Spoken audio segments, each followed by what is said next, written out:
Hey, how's it going? If you are an American citizen, whether you're Democrat, Republican, Libertarian, Independent, whether you're a capitalist, communist, socialist, whether you are an authoritarian, a statist, an anarchist, a libertarian, a freedom lover, a liberty lover, government regulator, you probably wonder why in the United States healthcare is so expensive, which is a very good question.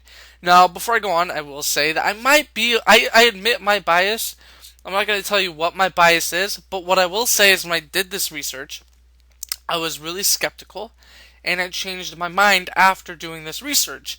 And if you have anything to prove me wrong, go ahead and link it in the comment section below. I'd be very interested in reading opposition research, opposition news.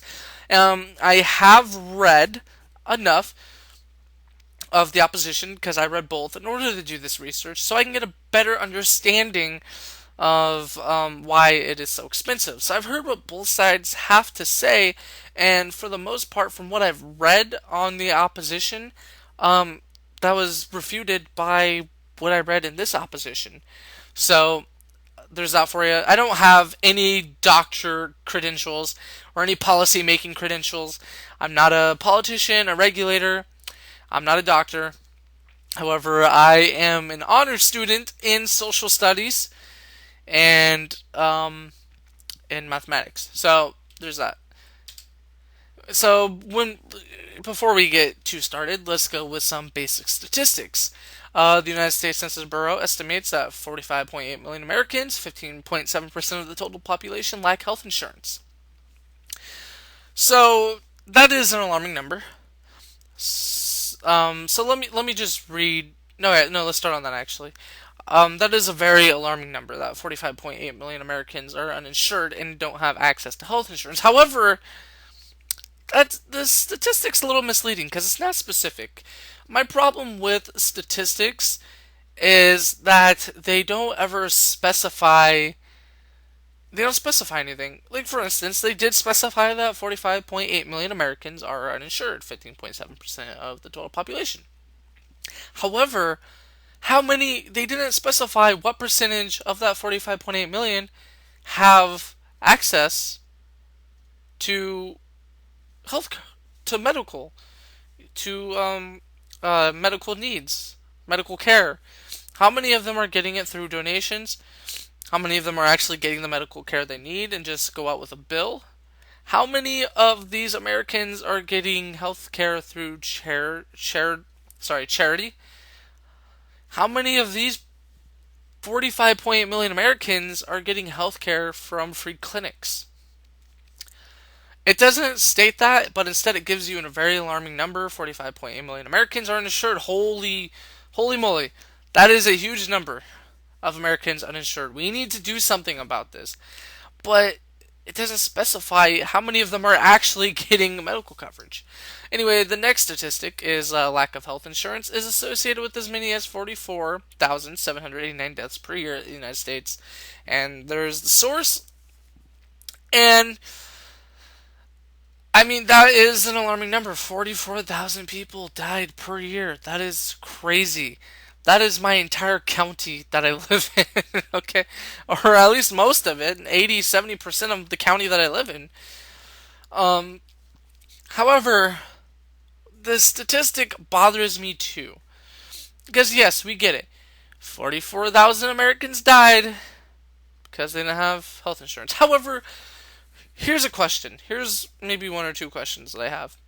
How many of them had access to medical coverage? How many of them had access to charitable medical care or free clinics? And how many of them had access to medical care but were just billed afterwards? And is lack of health insurance actually the result of them not getting medical coverage? So let me tell you what I mean. Let me give you a few scenarios in which you can't blame the lack of health insurance because they were sick and they could have went to a free clinic or they could have went to the clinic knowing that they would get help because it was an emergency, but they decided not to go. So because they didn't want to be billed, because they didn't want to go, they died. Which, okay, sure, that's lack of health insurance. However, if they had access to a free clinic, how many of them died from viral infections, from terminal diseases, from drug usage? I mean, I'm assuming that this is medical, so I mean, let's okay. If we're not using drugs or other substances as medical deaths, then fine, let's get rid of that. But is the lack of health insurance a direct cause, or is it just something that 44,000 people had in common? Okay, so for instance, they didn't have health insurance, but they were getting coverage, and they died anyway from their illnesses, or they died from malpractice anyway. They were getting surgery. So I mean, there's so many scenarios that you have to take into account to kind of figure out how many of these 44,000 people actually died as a result of health insurance. And I'm not denying that people die because they don't have health insurance. People probably do die because they don't have health insurance. However, when you read a statistic like this, you need to question it. You need to realize, okay, are they actually dying because they don't have health insurance, or is it just something they have in common? Because here's a question for you: how many people died per year from medical medical malpractice or just illnesses in general who did have health insurance? How many people died who had health insurance? Okay, so I might do videos talking about these specific things. I mean, I might go into it later, but those are all questions that kind of question the validity or the validation of this statistic. Is that might be a real statistic, but how much does the lack of health insurance actually play into 44,789 deaths? That's like saying it's kind of like saying if you wear socks, you're a killer because killers wear socks. Or Adolf Hitler drink water, so you're Adolf Hitler because you drink water. I mean, it's not the same thing. The analogy's kind of weak, but it's making a connection that doesn't necessarily mean it's the cause. Sure, Adolf Hitler drank water. Did that make him evil? That's something he had in common. That's something that he did. He drank water. Is that what made him evil? you know? Or he might have been an atheist. Anyway. Let's move on.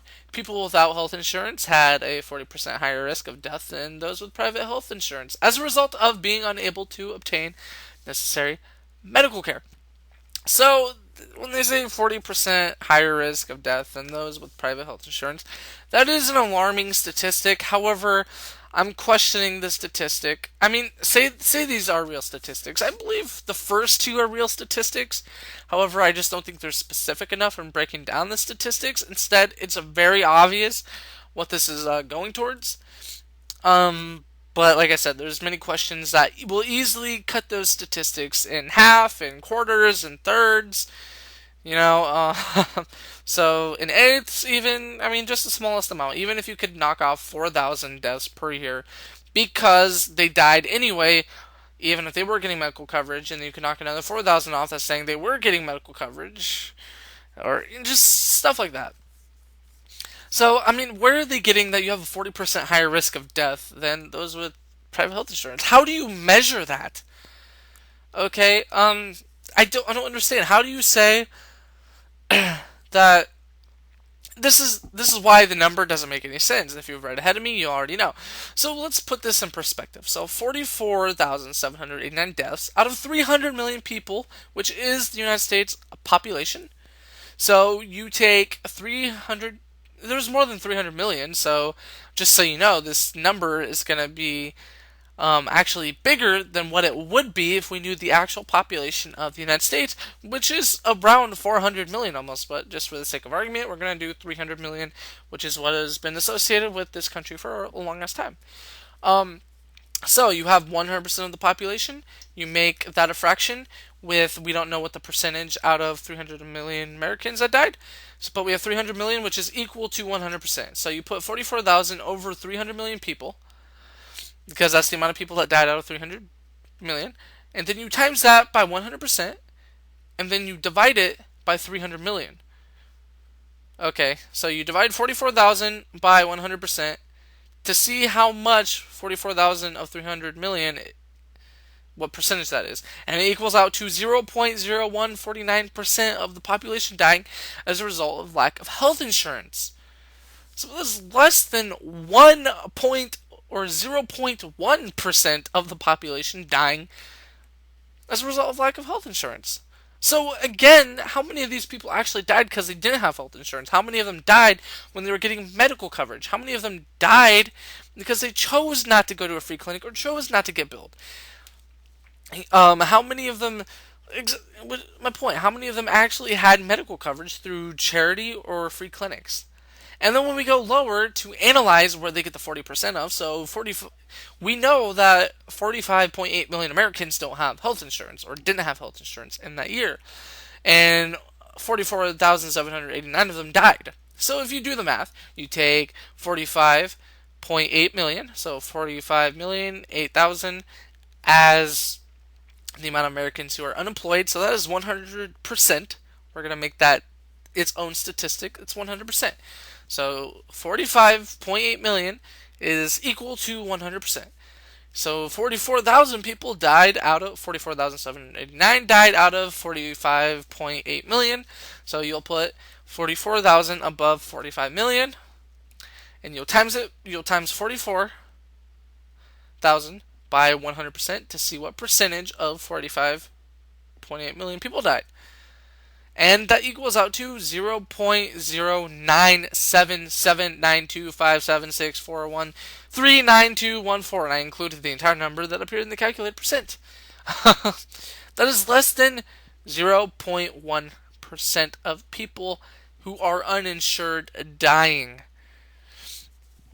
So, how do they get the statistic that you have a 40% higher risk of death than those with private insurance? I don't quite understand. So that is obviously what? I mean, how do you measure? How do you take an individual and determine that he has a 40% chance of dying? We're talking about the United States, right? I mean, it makes no sense because less than 1% of uninsured Americans die. Anyway, government regulation and soaring prices. In states with higher government regulation, insurance and medical costs were reported to be higher. A 25-year-old male in good health could purchase a policy for $960 a year in Kentucky. That policy would cost about $5,880 in New Jersey. A similar policy available in Kansas for about $1,548 costs $5,172 in New York State. A policy priced at $1,692 in Iowa and $2,664 in Washington State would cost $4,032 in the state of Massachusetts. And so the source that I found this information from www.ncpa.org. Healthcare interstate competition and the individual healthcare insurance marketplace. So that is the news source. And then I found those statistics because, well, they stated those statistics, and then they cited the report they got it from, which was from www.commonwealthfund.org. Turnbull ensuring healthy or sick findings. So what they found was that states with higher government regulation are more expensive. So why would government regulation raise healthcare prices? Why do regulations make healthcare expensive? So if we want to get into it, let's ask an actual doctor. These are words from Dr. Catherine Chenault. And her credentials ignore my typo when I say University State University. She is a neurologist practicing in North Little Rock. She went to Arkansas State University and graduated in 1989 with a degree in math and physics. So she's good with numbers. And then she went to University of Arkansas College of Medicine, graduated in 1994, and now she is a neurologist. And the source comes from her credentials, healthgrades.com, which compares doctors, physicians. It's basically it's a referral for good doctors. And then if you go to your neurologyclinic.com, which is the hospital that Dr. Catherine Chenault works at, the bio also states her credentials. And assuming she graduated from college in 1980, you think she would be sued by now for lying to people and working in the field that she is. Every year, and I have a link to campaignforliberty.com.org, which is where I found, or which quotes Dr. Catherine Chenault, and then they link the article that she actually wrote herself. And then I have a link to Obamacare, and health premiums insurance and how many regulations they have. So every year, lawmakers wrap healthcare providers like me in ever tighter realms of red tape. Their ceaseless pin pushing raises prices, limits availability, and reduces face to face time between doctors and patients. So not only is she saying that it makes her job harder because she has to make sure that she complies by regulations, it ruins the quality experience that she has with doctors. Obamacare worsened the bureaucratic burden like nothing I've ever seen. By October, the law had already created 11,000 pages of regulation. It has added thousands more since. So this is actually very true. When Obamacare was instated, you can find an article that states that it has 30,000 pages of regulation, and this was coming from an article that said it was speculated that there was 20 to 30,000 pages of regulation, and then an Obama care supporter said, or an Obama supporter said, or at least somebody who supports Obama, works with Obama, said, no, it's actually really 13,000. So this is more than 11,000. So take the number between anywhere from 11,000 to 30,000. If we want to be more realistically, let's throw 15,000. Or you can take 30,000 pages of regulation. Regardless, though, 11,000 pages of regulation is a lot of regulation for one doctor to follow or to remember. Doctors, hospitals, and insurers must hire armies of lawyers and administrators to make sense of the system. This leads to mountains of paperwork. I've had to hire extra staff to fill out forms, file them, and fax them. Even for a private practice doctor like me, this dramatically increases costs while worsening the patient's experience. This also explains why doctors rarely spend enough time with patients in order to comply with Obamacare's price and coverage mandates. Insurers must make severe trade-offs and sacrifice many medications and procedures. They do this in order to keep premiums down. If they didn't, healthcare would be even more expensive. Such is the awkward position forced on us by Washington. No doctor wants less time with their patients. We value the doctor-patient relationship above all else. But now our hands are tied by Washington's never-ending need to regulate our every move. So this doctor is basically saying that she has to hire more people, take more time, and reduce the quality in healthcare that she provides for these people because she can't turn people away. And she has so many regulations to comply by. And if we want to talk about more government rules making it inconvenience, and let's compare the Canadian and American healthcare system. Well, because of government regulation, American healthcare systems have this problem. But here's the downside of one size fits all or government regulated health systems, is they can decide what treatments you can and cannot get based on whoever is in charge, based on their morals, based on what they believe is considered dangerous, what they personally believe, instead of letting people choose. So the parents of a young girl in Ontario with childhood leukemia are struggling to keep her alive, but the provincial health insurance program has denied her latest round of treatment. Now they're on the hook for $500,000 bill to get her into an American medical trial. The provincial government does not pay for out-of-country medical care that the province deems experimental. So just because this trial is experimental, the government won't pay to keep this girl alive with leukemia. I mean, what if this experimental trial turns out to be good? You know what I mean? It's uh, it's kind of ridiculous. And yeah, sure, $500,000 is a lot for a government to pay. But here's the thing: the Canadians are taxed just as much as Americans are. They're taxed anywhere from 13 to 29%. You're telling me that over 300,000 people can't come up with $500,000? That the government can't come up with $500,000? I bet you they have a solid military just like the United States. Oh wait, they do, and they're also part of NATO. Ah, gosh. I mean, it's a little ridiculous. And just imagine if there was less government regulation, how much $500,000 would actually be cut. Anyway, there is the link above it. Canada.com, health, 2 Ontario girls, cancer treatment denied, family starts, crowdfunding campaign. I don't know what happened to this girl after that, but let's go on to the next one. Epileptic Alberta girl denied medical marijuana treatment. Is a policy more important than a child's life? In the case of a 9-year-old Alberta girl, the answer appears to be yes. Mia Wilkinson suffers from severe epilepsy that causes her to endure as many as 100 seizures a day, despite being on anti-convulsive drugs. She took about 30 to 40 pills a day, but to no avail. The only thing that helped stop them is marijuana. Wilkinson's mother, Sandra, started her on a treatment of cannabis oil, which was purchased from a licensed grower and originally prescribed by a neurologist at an Alberta Children's Hospital.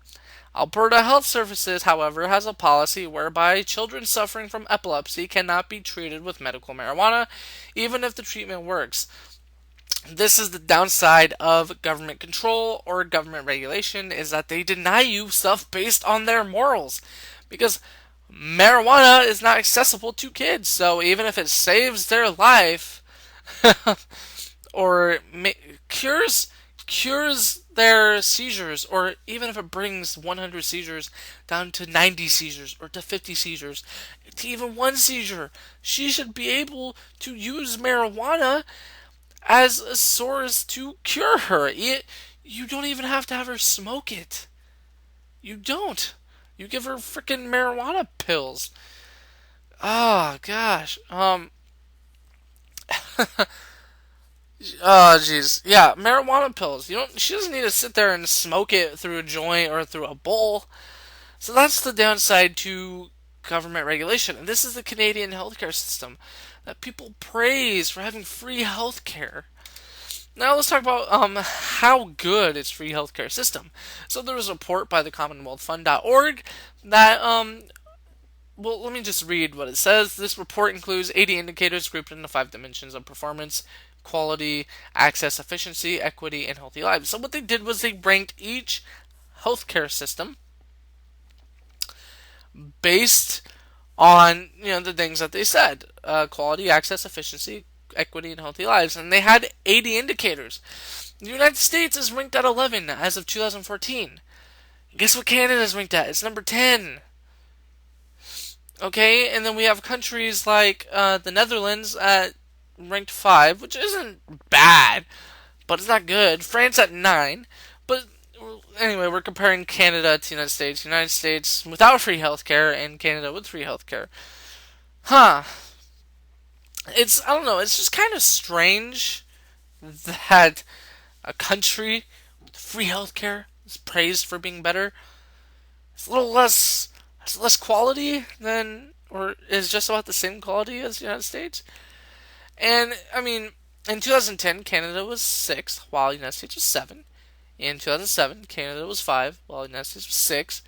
In 2006, Canada was 5, while the United States was 6. And in 2004, Canada was 4, while the United States was 5. So, Canada has never been miles ahead of us. They've only been ahead a little. They only have quality access that's slightly better.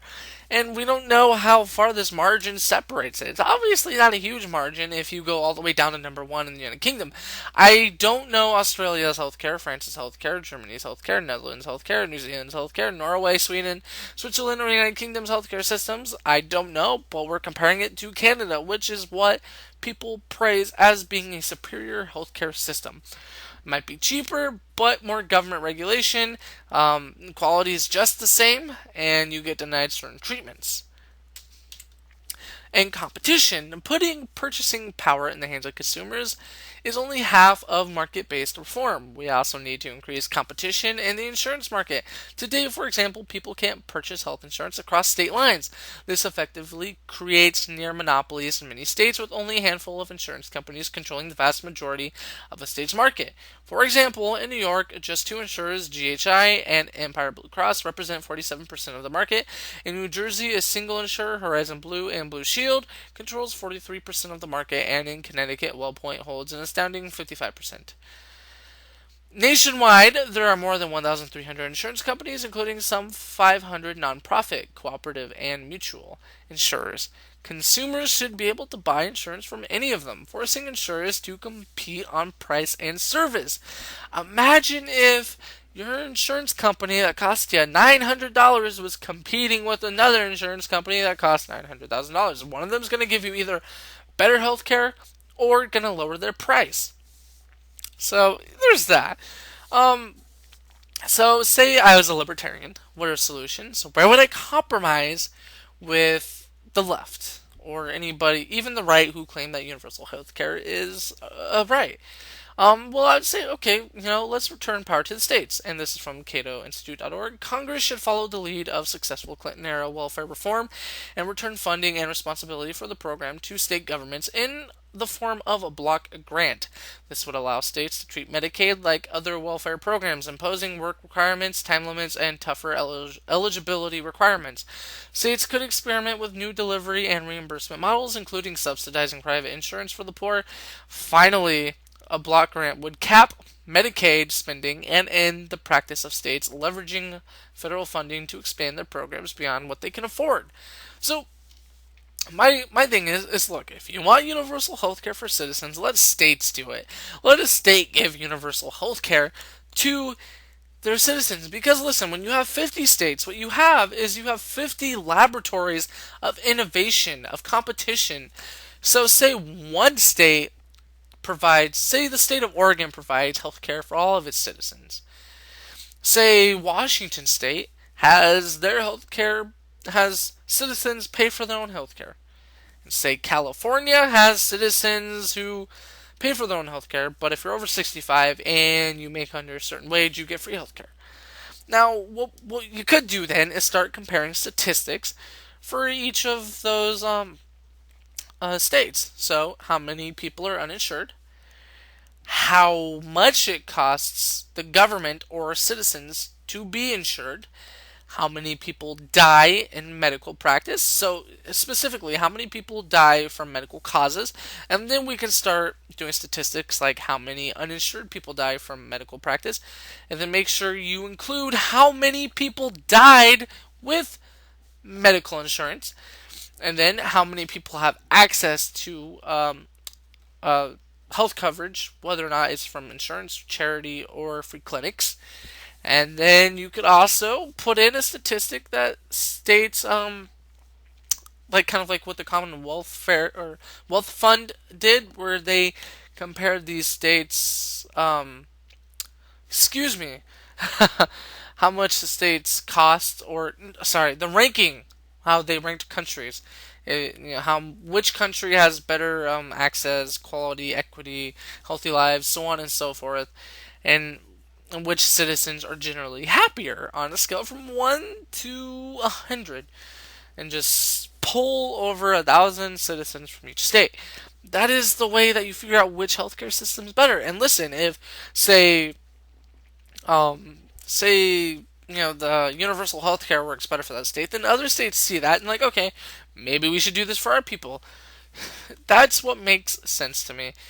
Um, Also, lower government regulations. Cut the useless regulations. Let citizens choose what packages they want, what they want covered with government healthcare. Give states and hospitals more freedom. Because regulations just make it harder for doctors to comply, so you have to hire more staff or you take more time, which lowers the quality of healthcare that you actually get. You could have the best healthcare insurance, but because of regulations, you're not getting quality care at your hospital. That is the one problem that I have and that I see in this situation. So, I mean, listen, okay, you have lower government regulations, more freedom. Say as a libertarian that, say I'm a libertarian, and I'm, alright, I'm getting off topic a little bit. Okay, so, it's a liberal belief, and even some people on the right believe that health insurance is a human right.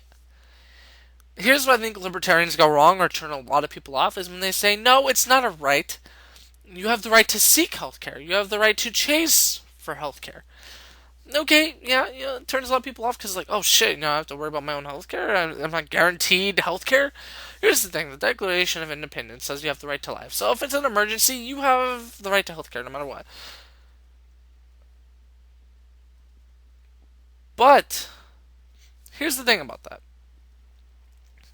why, what a libertarian could do is to go, yeah, you do have the right to healthcare. You absolutely have the right to healthcare. However, you also have the right to have choice. You have the right to be offered the best services that you can. That's where libertarians should go. Yes, you have a right to healthcare, but you also have a right to choice. You have a right to choose what premiums you want, how much you pay for your healthcare, how much coverage you get, when you want to have healthcare. Whether or not you want the government to pay for your healthcare. That is freedom. And yes, the downside of freedom is some people will be uninsured. And deaths happen in countries with healthcare, universal healthcare. So I think, anyway, that's where libertarians go wrong. And that is my closing statement, and this is my take on the healthcare system. And I used to believe that government should play a role in healthcare. I do, however, personally believe that we should take care of anybody over the ages of 65 and the poor. I think we should cut taxes and get rid of Obamacare, Medicare, and Medicaid, which cost over $900 billion of taxpayer money. So probably cut that by let's just cut it by 800 billion. Just have 100 billion taxes for healthcare. Divide it between the states and let those states choose what they want to do with that money as far as healthcare goes. So they could invest in free clinics or they can invest to insure their own people. You know, I think that's the superior idea. I don't think a one size fits all, which is where I think goes wrong with government regulation. Anyway, that's my opinion on it. Thank you guys for watching. Go ahead and if you have opposition research or you have research or an opinion, go ahead and tell me in the comment section below whether or not you agree with me. If you disagree with me, just tell me what you guys think. And of course, link or tell me studies and reports that you find that either prove me wrong or prove me right. Peace out, guys. Have a good one.